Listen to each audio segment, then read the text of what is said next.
Citroën unveiled the DS at the 1955 Paris Motor Show and it instantly became an incredible success. They notched up 12,000 orders on the first day alone. When they eventually finished production in the 1970s, they'd sold well over 1.4 million units. After World War II, the car industry was on its knees. Nobody had any money and nobody was taking any risks. Usually car designers and engineers worked really closely together, but on the DS, Citroën let both departments do their own thing. Now remember, this is back in 1955. That was pretty radical thinking. The name DS is a little bit lost on English speakers, but DS in French is pronounced déesse, and déesse means goddess. It really feels like you're driving a piece of history in this thing, and it lets you know exactly what it's doing. You can feel the steering all the way through to the wheel in your hands, and it's just an absolute joy. The Citroën DS's party piece is its hydro-pneumatic suspension, the kind that you find in a Range Rover, but this was the first car to get it. And even after driving around for years on bad Irish roads, the ride in this 71 is still silky smooth. As well as pioneering hydro-pneumatic suspension, Citroën also put in semi-automatics into the very first few DS's. This one that I'm driving, however, is a manual and it takes a bit of getting used to, and I'm kind of afraid of hurting it a bit too much just because the hydraulic system is a little bit fiddly on the older cars. Not only was the DS the first car to have hydro-pneumatic suspension, but it also was the first car to have disc brakes, so it had really good stopping power. I've just put the car into first, and that's a little bit of a rarity on some of the DS's. When Citroën first unveiled it, it came out as a semi-automatic, or a clutchless if you're of a particular vintage. Now, the engine in the DS, it's a 1911cc four-cylinder motor. It was a bit of a hefty lump, and it wasn't that quick. But the car did still go on to win a stage at the Monte Carlo Rally thanks to its very trick suspension. The DS has so much spec that it even gives today's modern cars a run for its money in terms of the amount of gear that's on the thing. Citroën put all of their eggs in the DS's basket, and because of that, between 1955 and the mid-1970s, they didn't really produce anything else noteworthy.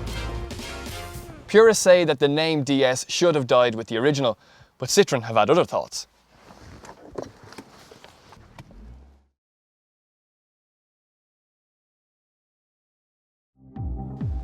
It's kind of surprising that Citroën didn't give us something like this DS3 racing before now. After all, they've won 7 World Rally Championships, so it's not like they lack experience.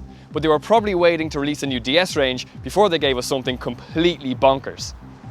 The WRC engineers took a standard 1.6 litre engine and then they set about strapping a big turbo into it, remapped the ECU, put a sports exhaust system into it, loads of carbon fibre, and it now produces 207 brake horsepower. And trust me, in something this small and light, that's more than enough. I'm a really big fan of hot hatches, so when Citroën said that I could test their new DS3 racing, I absolutely jumped at the opportunity. And unlike some of its rivals, this one is a real proper bloke's hot hatch.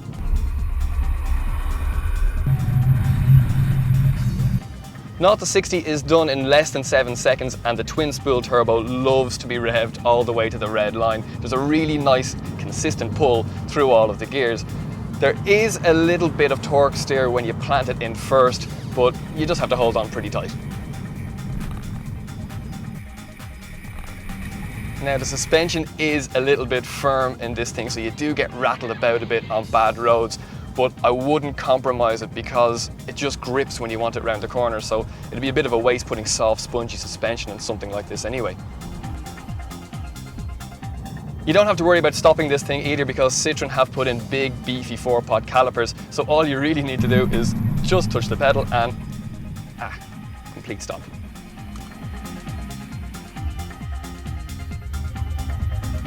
The one thing that all hot hatches have to be able to do nowadays though is fuel efficiency, unfortunately, and this one is actually really surprisingly good.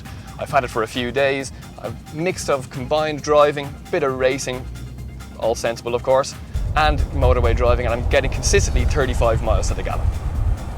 At 33,300 euros, this isn't that cheap, and Citroën have even stopped making it, so don't expect to see a lot of them around the place. But just like its granddad, this will probably be a collector's item.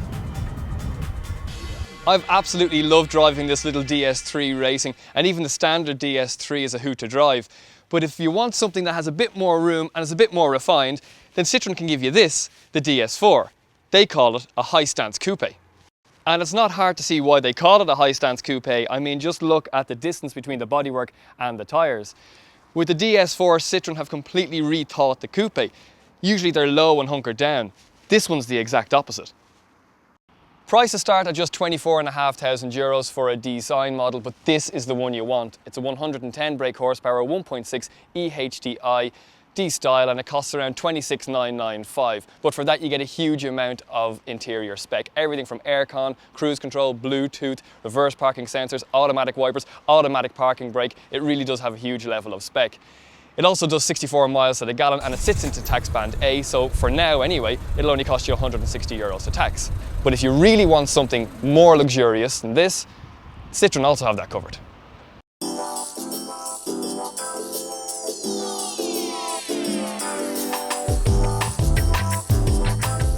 A lot of people tend to forget that Citroën make more than the normal everyday cars everybody associates them with. But then for a long time, they didn't exactly do an awful lot to dispel that belief.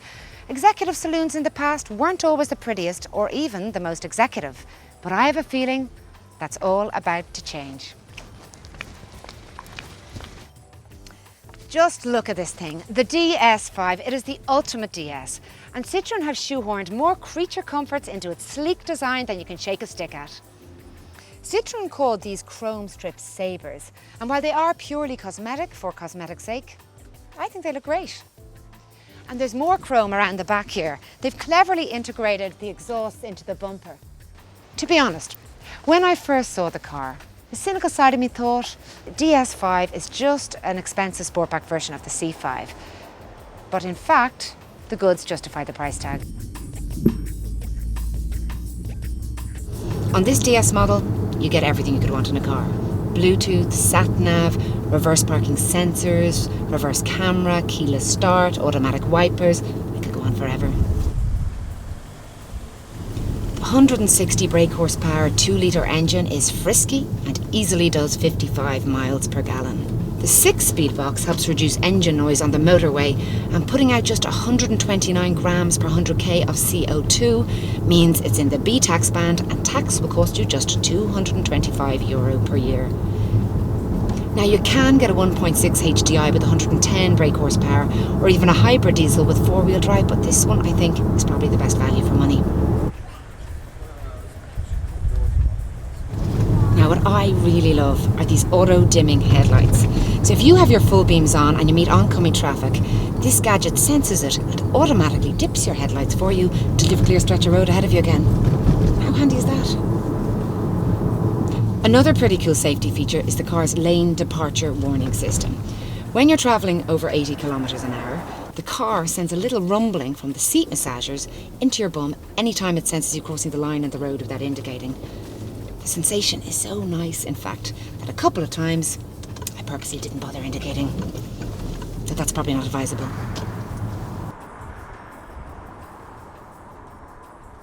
The DS5 is up against some really tough rivals in the market at the moment. Audi, BMW and Mercedes pretty much have the compact executive segment all to themselves. However, if you want to be a bit different and are prepared to step outside of your comfort zone, have a drive of the DS5. I don't think you'll be disappointed.